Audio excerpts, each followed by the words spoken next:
Ya Datuk kena buat tunggu aja politik. Nyero tunggu ana tugas hero dengan politik.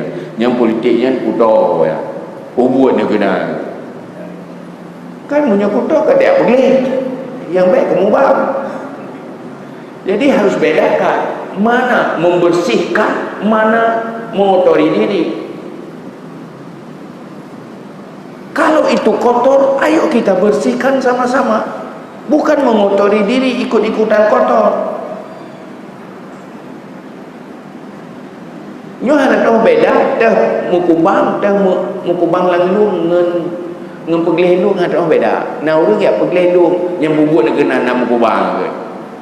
Harus jelas dah yang pun mukubang ini pun nak pegleh. Nya yang berlew ayo. Iran pun nak kemubang dalam politik, pun nak perbaiki politik. Maka perlu pergerakan dakwah politik untuk memperbaiki supaya dia tidak menjadi mungkar dan tidak menjadi kekuatan bagi kemungkaran-kemungkaran selanjutnya. Robah dia menjadi kebaikan dan menjadi kekuatan bagi kebaikan-kebaikan yang diperintahkan oleh Allah. Ada cok mana? Cuma ada dulu pegang yang hana azim. Memang untuk sebuah perbaikan han azim dengan makhluk yang gaduh pegang-pegang azim.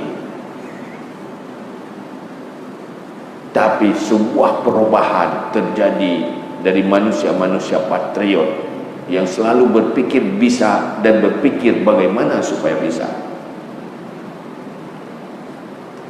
Mungkin terjadi bagi manusia pesimis. Yang lu sering lu bilang, pesawat terbang tidak mungkin terjadi pada tangan-tangan manusia yang berpikir besi tidak mungkin terbang. Tetapi pesawat terbang yang terjadi bagi manusia-manusia yang berpikir besi itu mungkin terbang dan bagaimana cara supaya bisa terbang, maka wujudlah sebuah pesawat. Begitulah kira.